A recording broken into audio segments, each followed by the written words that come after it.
नमस्कार। भारत ने रक्षा उत्पादन के क्षेत्र में एक बड़ी उपलब्धि हासिल की है। रक्षा उत्पादन में ऐतिहासिक उछाल आया है।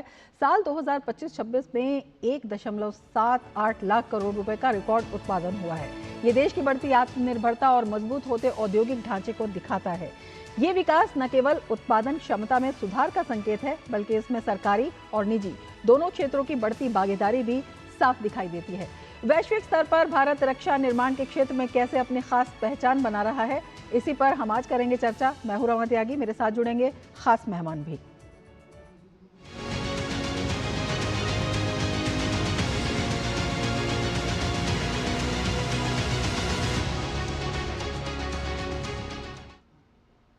तो रक्षा क्षेत्र में कैसे लगातार भारत नई ऊंचाइयां कायम कर रहा है, न केवल आत्मनिर्भर बन रहा है बल्कि बड़ी उपलब्धियां भी हासिल कर रहा है, इसी पर दिखाते हैं आपको ये खास रिपोर्ट।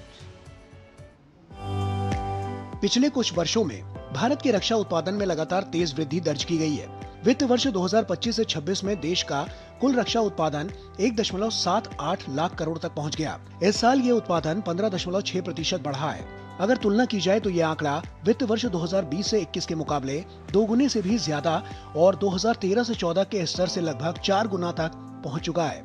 इस वृद्धि की खास बात यह है कि इसमें सिर्फ सरकारी कंपनियां ही नहीं बल्कि निजी क्षेत्र की भूमिका भी लगातार बढ़ रही है। आंकड़ों के मुताबिक रक्षा उत्पादन में रक्षा सार्वजनिक उपक्रम और अन्य सरकारी इकाइयों की हिस्सेदारी लगभग 76% है, जबकि निजी क्षेत्र अब 24% तक पहुंच चुका है। ये अब तक का सबसे ऊंचा स्तर है और लगभग 42,000 करोड़ के योगदान को दर्शाता है। सिर्फ उत्पादन ही नहीं, भारत अब रक्षा निर्यात के क्षेत्र में भी लगातार आगे बढ़ रहा है। वित्त वर्ष 2025 से 26 में भारत का रक्षा निर्यात 38,424 करोड़ रुपए तक पहुंच गया है। ये संकेत देता है कि भारतीय रक्षा उत्पाद अब केवल घरेलू जरूरतों तक सीमित नहीं है, बल्कि अंतर्राष्ट्रीय बाजारों में भी अपनी विशेष पहचान बना रहे हैं। सरकार इस पूरी उपलब्धि को आत्मनिर्भर भारत अभियान की बड़ी सफलता मान रही है, जिसके तहत देश में रक्षा निर्माण को बढ़ावा देने पर लगातार काम किया जा रहा है। इस नीति के तहत घरेलू उत्पादन को बढ़ावा देने, निजी क्षेत्र की भागीदारी को प्रोत्साहित करने और निर्यात क्षमता बढ़ाने पर विशेष जोर दिया जा रहा है। लगातार बढ़ता ये ट्रेंड आने वाले वर्षों में भारत को एक मजबूत वैश्विक रक्षा विनिर्माण केंद्र के रूप में स्थापित कर सकता है। तो भारत का रक्षा उत्पादन रिकॉर्ड स्तर पर पहुंच गया है। रक्षा मंत्री राजनाथ सिंह ने सोशल मीडिया एक्स पर पोस्ट करते हुए लिखा कि पीएम मोदी के प्रेरणादायक नेतृत्व में भारत का रक्षा उत्पादन हर साल नई ऊंचाइयों को छू रहा है। मुझे ये बताते हुए खुशी हो रही है कि वित्त वर्ष 2025-26 में भारत का सालाना रक्षा उत्पादन बढ़कर 1.78 लाख करोड़ रुपए के अब तक के सबसे ऊंचे स्तर पर पहुंच गया है। ये उपलब्धि पिछले वित्त वर्ष के 1.54 लाख करोड़ रुपए के उत्पादन की तुलना में 15.6% की शानदार वृद्धि है और वित्त वर्ष 2020-21 जब ये आंकड़ा 84,643 करोड़ रुपए था, इसके मुकाबले 110% की जबरदस्त बढ़ोतरी को दर्शाता है। वित्त वर्ष 2013-14 में 43,746 करोड़ रुपए के मुकाबले स्वदेशी रक्षा उत्पादन लगभग 4 गुना बढ़ गया है। हाल के वर्षों में भारत के रक्षा उत्पादन में हुई उल्लेखनीय वृद्धि रक्षा उत्पादन विभाग और अन्य सभी संबंधित पक्षों के सामूहिक प्रयासों का परिणाम है। ये बढ़ती हुई रफ्तार देश के विस्तार करते रक्षा औद्योगिक आधार का स्पष्ट संकेत है। लगातार नीतिगत समर्थन, कई नई पहल, निजी क्षेत्र की बढ़ती भागीदारी और निर्यात क्षमताओं में वृद्धि के साथ साथ रक्षा उत्पादन क्षेत्र में आने वाले वर्षों में और तेजी से आगे बढ़ने के लिए देश तैयार है।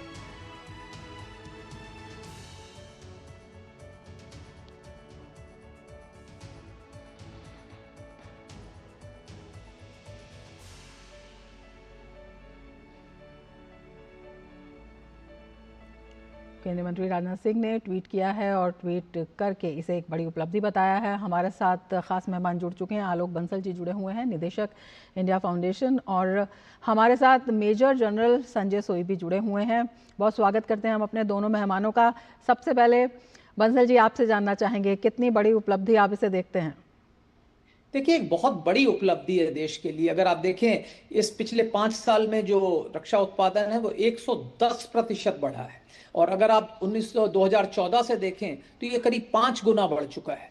और हम भारत, जो कि एक जमाने में दुनिया का सबसे बड़ा रक्षा क्षेत्र का आयातक माना जाता था, निर्यात की क्षेत्र में भी काफी अपनी भूमिका निभा रहा है। हम कई राष्ट्रों को रक्षा संयंत्र, रक्षा प्रणालियां, रक्षा हथियार और उसके कंपोनेंट्स जो हैं हम कई देशों को निर्यात कर रहे हैं। तो भारत के अंदर अगर आप देखें पिछले 5 साल में जो रक्षा उत्पादन के क्षेत्र में प्रगति हुई है वो 15.6% की हुई है, जो कि एक अपने आप में सिग्निफिकेंट, एक बहुत उल्लेखनीय वृद्धि है। अगर आप इसको सामान्य औद्योगिक प्रगति की दर से देखें तो उससे काफी ज्यादा है।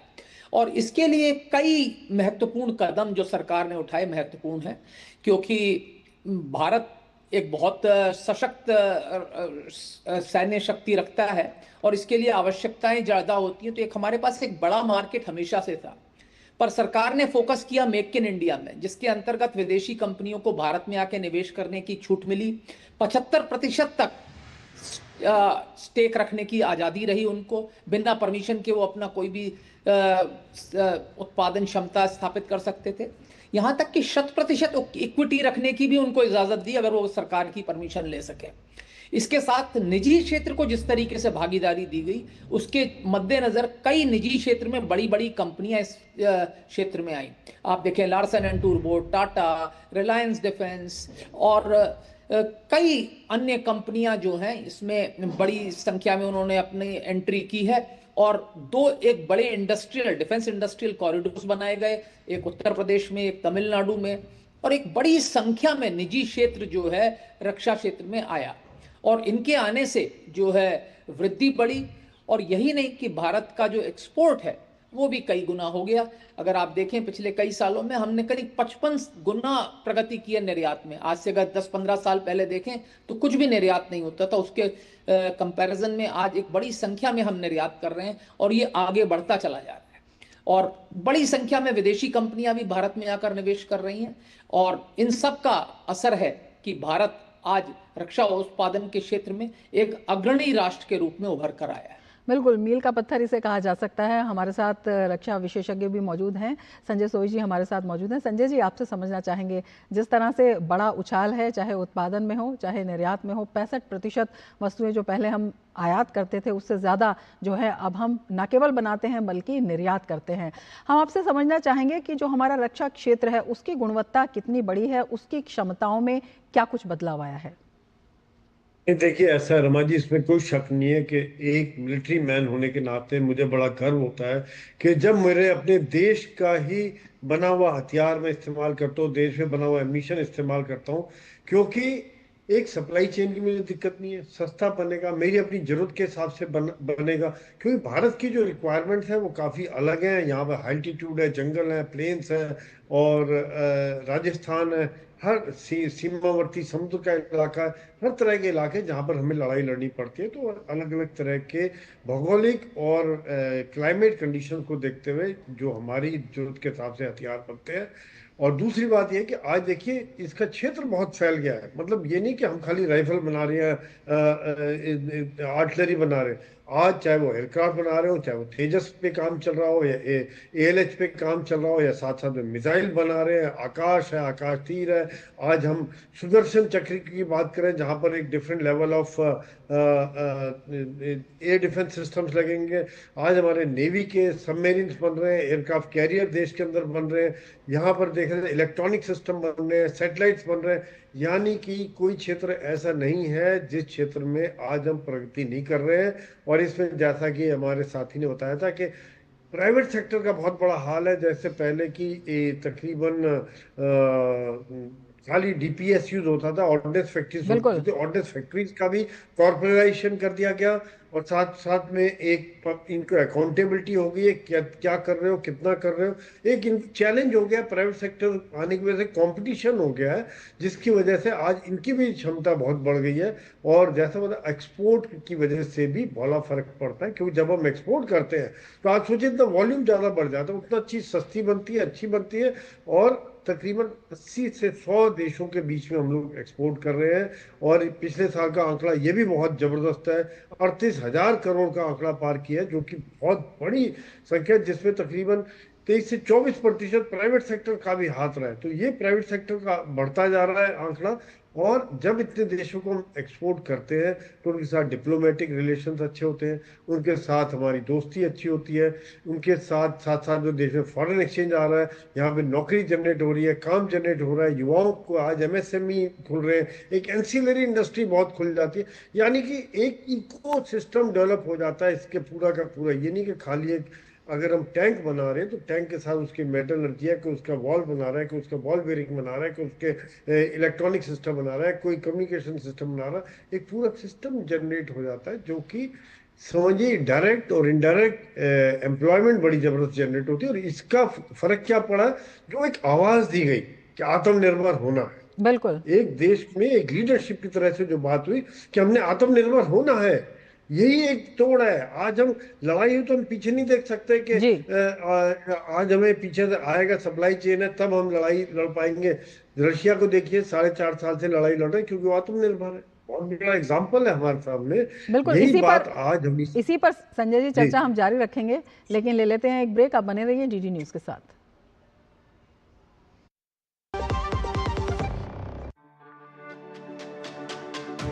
मेरी पसंद, मेरी पसंद,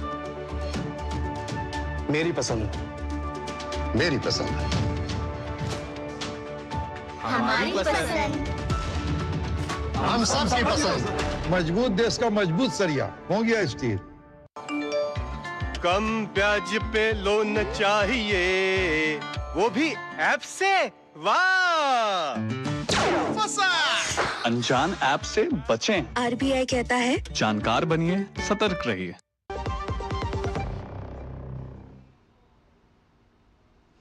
ब्रेक के बाद फिर से आपका स्वागत है। हम इस खास कार्यक्रम में बात कर रहे हैं रक्षा क्षेत्र में भारत की ज़बरदस्त उपलब्धि की, और दो खास मेहमान हमारे साथ जुड़े हुए हैं इस वक्त। आलोक बंसल जी, आपसे समझना चाहेंगे, जिस तरह से संजय जी से बात हो रही थी और बता रहे थे कि देश में किस तरह से एक इकोसिस्टम डेवलप किया गया इन बड़ी उपलब्धियों के पीछे। प्रधानमंत्री मोदी के नेतृत्व में एक बड़ा विजन देश के पास था, जिसके आधार पर नीतियां बनाई गई, तमाम बड़े कदम उठाए गए। किस तरह से उन्हें बताना चाहेंगे और कैसे बताना चाहेंगे कि आत्मनिर्भर भारत और मेक इन इंडिया पहल ने रक्षा क्षेत्र की किस तरह से तस्वीर बदल दी है? देखिए, जब प्रधानमंत्री ने मेक इन इंडिया पहल शुरू की थी तो उसका फोकस जो था रक्षा क्षेत्र था, और उसका एक कारण था कि भारत के पास उस समय एक डुबियस डिस्टिंक्शन था कि हम दुनिया के सबसे बड़े रक्षा क्षेत्र के आयातक थे। तो हमारे पास एक बहुत बड़ा बाजार था। हमने इसको लेवरेज करने की कोशिश की और विदेशी कंपनियों को आकर्षित किया, उनको छूट दी, 75% तक निवेश की आज़ादी दी और 100% तक भी दिया कुछ विशेष क्षेत्रों पे। इसमें से बड़ी संख्या में विदेशी कंपनियां भी आई जिन्होंने भारत में निवेश किया, प्रोडक्शन फैसिलिटीज सेटअप की, और इसके कारण जो तकनीकी है उसके नीचे जो कंपोनेंट्स बनते हैं उसको बनाने के लिए उनके वेंडर्स और उनकी सब्सिडरी कंपनीज कई तैयार हुई जो इसके क्षेत्र में छोटी छोटी चीजें बनाने लगी।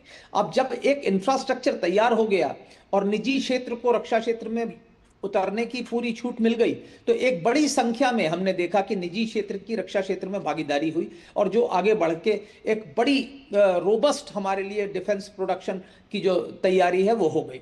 साथ ही साथ सरकार की जो तैयारियां थी रक्षा कॉरिडोर बनाने की यूपी में और तमिलनाडु में, वो भी बहुत महत्वपूर्ण रही। अगर आप आज देखें तो इन रक्षा कॉरिडोर्स में हजारों की संख्या में कंपनियों ने आके निवेश किया है, एक बड़ी संख्या में विदेशी कंपनियों का निवेश आया है।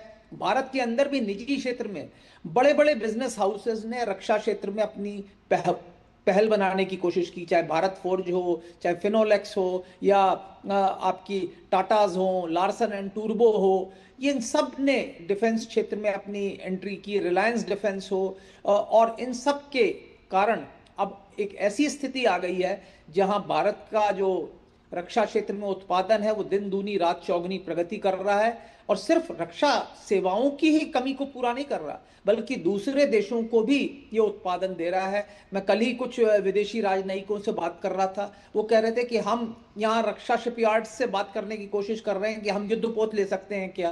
तो इस तरीके की जो स्थितियां हैं, जब उन्नत शस्त्र प्रणाली जो भारत से लेने की लोग सोच रहे हैं, ये हमारे लिए एक बहुत ही अच्छी उपलब्धि है और इसके लिए काफी हद तक सरकार की नीतियां जिम्मेदार है। बिल्कुल, जो बड़े कदम उठाए गए हैं वो बहुत महत्वपूर्ण हैं और जिसका रक्षा मंत्री राजनाथ सिंह ने जिक्र भी किया।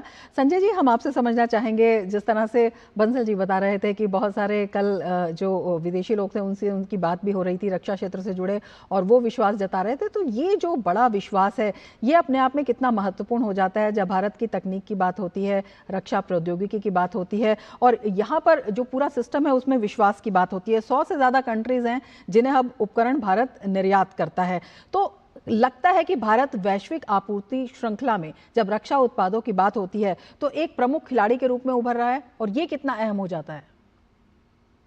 नहीं, इसमें कोई शक नहीं है। जैसे भी आपने बताया, बहुत अच्छी बात है। अगर 100 से ज्यादा देश हम कर रहे हैं, जैसे मैंने बताया था, और 38,000 करोड़, तो आप समझिए कि उन 100 देशों के साथ हमारे संबंध अच्छे हैं, उनके साथ एक डिप्लोमेटिक रिलेशन अच्छे हैं। आज देखिए, जब हम मल्टी अलाइनमेंट वाली बड़ी पॉलिसी की तरफ भी देखें, मल्टी अलाइनमेंट पॉलिसी है, वहां पर भी एक बड़ा एक हिस्सा बनता है, एक बिंदु बनते हैं उसमें। दूसरी बात यह है कि फिर हमारी जरूरत पूरी होती है, एक वॉल्यूम बढ़ जाता है, चीजें सस्ती बनती है। तीसरी बात यह है कि आज देखिए भारत के ऊपर विश्वास है कि भारत एक चीज डिलीवर कर रहा है, क्वालिटी डिलीवर कर रहा है। और देखिए, चाहे वो फिलिप्स को ब्रह्मोस जैसा हथियार डिलीवर कर रहे हैं या आर्मीनिया को हम Pinaka air defence system, communication system, radars, ये सब डिलीवर कर रहे हैं, या काफी African country, Latin American countries, इनको अलग अलग किस्म के हथियार डिलीवर करने में सक्षम है भारत, क्योंकि वैरायटी भी बहुत है। और एक ना ही केवल पहले होता था खाली राइफल वगैरह छोटे मोटे होते थे, आज देखिए इंक्वायरी आ रही तेजस की, आज इंक्वायरी आ रही हमारी हेलीकॉप्टर की, आज इंक्वायरी आ रही ब्रह्मोस की, जो एक बहुत बहुत टेक्निकल है।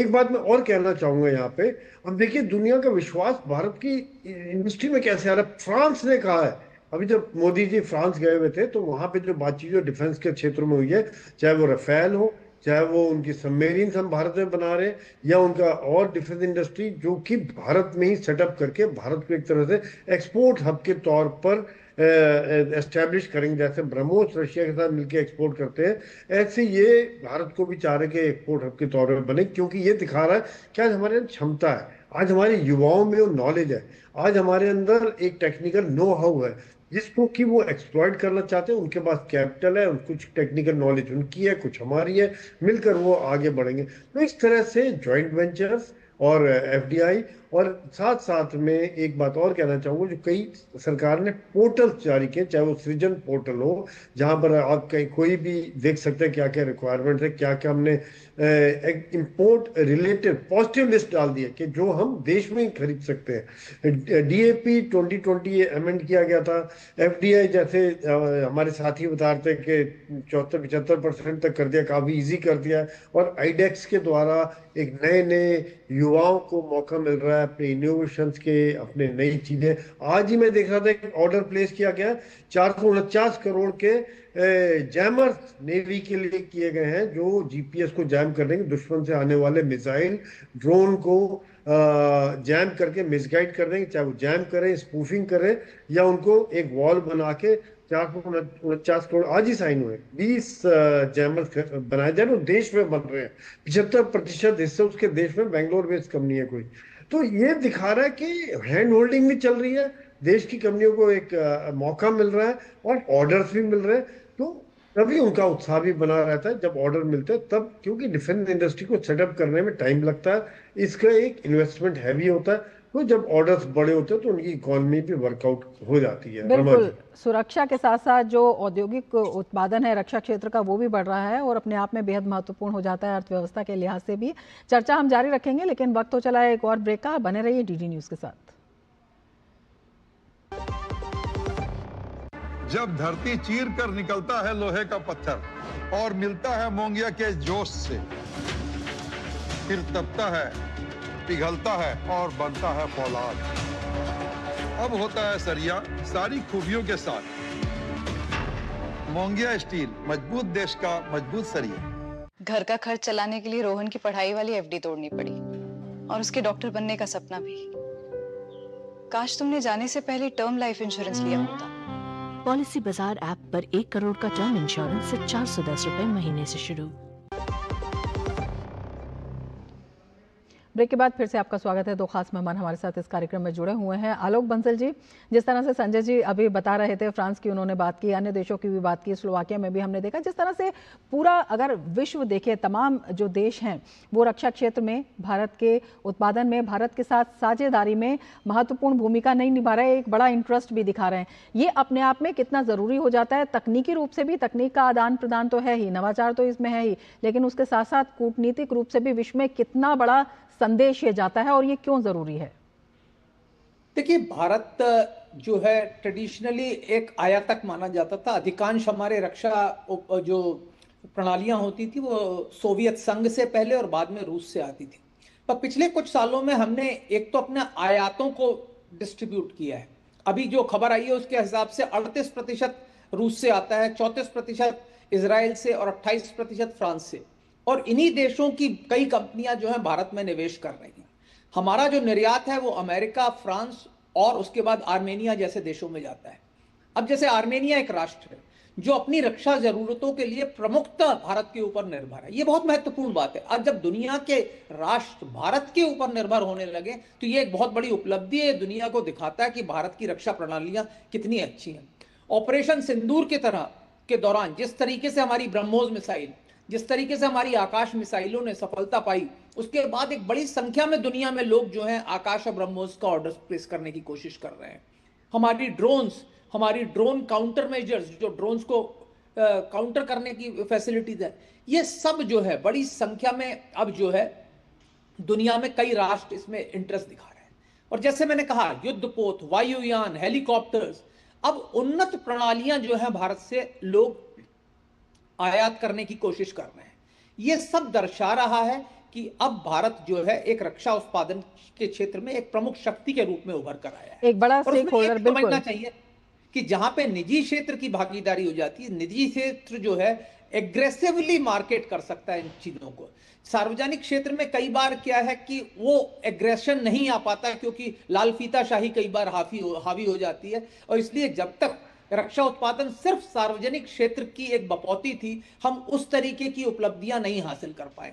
अब निजी क्षेत्र के आ जाने के बाद जो है उत्पादन में जो है एक बड़ी तेजी से जो है बढ़ोतरी हो रही है और साथ ही साथ निर्यात के भी नए आयाम ढूंढे जा रहे हैं और नए आयाम पाए जा रहे हैं। बिल्कुल। संजय जी, आपसे समझना चाहेंगे, जिस तरह से हम बता रहे हैं कि लगातार ये जो बढ़त हासिल हो रही है, मनोवैज्ञानिक रूप से भी इसको कितनी बड़ी बढ़त कहा जा सकता है, जबकि हम तमाम देख रहे हैं जो वैश्विक परिदृश्य बदल रहा है, जो युद्ध के तरीके जो हैं वो बदल रहे हैं, उसमें तकनीक का महत्व जो है वो लगातार बढ़ रहा है। तो इस बदलते युग में, बदलती तकनीकों में ये जो उपलब्धि है, विश्व से तकनीक का आदान प्रदान और उसके साथ ही एक बड़े विश्वास के रूप में, एक बड़े स्टेक होल्डर के रूप में सामने आना कितना अहम हो जाता है? बिल्कुल रमा जी, बहुत ही महत्वपूर्ण आपने सवाल उठाया, क्योंकि आप देखिए कि आज की लड़ाई ऐसी नहीं कि 2 दिन की लड़ाई हो, 14 दिन की लड़ाई हो। रशिया 4.5 साल से लड़ाई लड़ रहा है। अमेरिका की ईरान के साथ देखिए 28 फरवरी को लड़ाई शुरू हुई, अभी तक चले जा रही है। उनका स्टॉक खत्म होने को आ गया था कि उनके मिसाइल्स को और एंटी मिसाइल सिस्टम का। तो यहाँ पर लड़ाई वो जीतता है जो अपनी प्रोडक्शन को बढ़ा सके, प्रोडक्शन को जारी रख सके। और सेनाओं के लिए बड़ा जरूरी है कि उनको पीछे सोचने की जरूरत नहीं है कि भैया तुम लड़ो, तुमको हथियार देंगे, एम्यूनिशन देंगे और जितना चाहिए लो और आप लड़ो। तो ये बात बड़ी जरूरी हो जाती है जब आत्मनिर्भर भारत हो जाता है, उसमें ये काफी इंपॉर्टेंट हो जाता है। यही बात अगर आप समझिए इंपोर्ट करना पड़े, आज तेजस का कितना इंजन का चक्कर पड़ा हुआ है। आज हम यही कारण है कि फ्रांस के साथ जो बातचीत हो रही है और सैफ्रॉन इंजन की बात हो रही है जो हमारे एमका में और इसमें काम करेगा, हम लोग खुद ज्वाइंटली डेवलप करेंगे। जब हम ज्वाइंटली डेवलप कर लेते हैं तो जैसा मैंने पहले बोलता है कि भौगोलिक स्थिति और क्लाइमेट कंडीशन के हिसाब से होता है। हमारे जवानों का, सैनिकों के मन जैसे हमारा तरीका है उसके हिसाब से हो जाता है, हमारी सोच के हिसाब से हो जाता है। और तीसरी बात, हमें बड़ा गर्व होता है, मुझे भी बहुत गर्व महसूस होता है जब मुझे अपने देश का बना हुआ हथियार मिलता है कि मेरे देश का बना हुआ हथियार है और जिसका डंका, जैसे बंसल साहब बताते हैं कि ऑपरेशन सिंदूर में दिखा दिया दुनिया को कि किस प्रकार से प्रिसीजन स्ट्राइक करके पहले उनकी बेसिस को तोड़ा, उसके बाद में एयर बेसिस को तोड़ा, पहले आतंकवादियों के हम अड्डों को तोड़ा, फिर एयर बेसिस को तोड़ा, खत्म कर दिया और पाकिस्तान को कुछ ही घंटों में घुटने पे ले आए कि ये ताकत है भारत की, किस प्रकार से मल्टीपल फेजेस में और मल्टीपल तरीके के हमने इस्तेमाल करते हुए जो अटैक किए, जिसका फर्क पड़ता है दुनिया के बाजार में, वैश्विक स्तर पर एक इज्जत बढ़ती है, एक उनका कि भाई भारत रुतबा बढ़ता है और साख बढ़ती है। बिल्कुल, रुतबा बढ़ता है, साख बढ़ती है, तभी ऑर्डर मिलते हैं आपको, तभी रिपीट ऑर्डर आपके पास आते हैं। रमा जी बिल्कुल, तो लगातार भारत की ये जो साख है वो और मजबूत होती जा रही है और इसी को देखते हुए भारत ने आगामी समय के लिए एक बड़ा लक्ष्य भी रखा है और इसी को कह सकते हैं कि जो रक्षा क्षेत्र में एक बड़ी उड़ान जो है भारत की लगातार जारी है। उम्मीद करेंगे ये लक्ष्य भी जल्द ही हासिल होगा। बहुत शुक्रिया आलोक जी आपका हमसे जुड़ने के लिए और संजय जी आपका हमसे जुड़ने के लिए और इतनी महत्वपूर्ण जानकारी हमारे दर्शकों के साथ साझा करने के लिए। इसके साथ ही चर्चा में फिलहाल इतना ही, दीजिए इजाज़त, नमस्कार।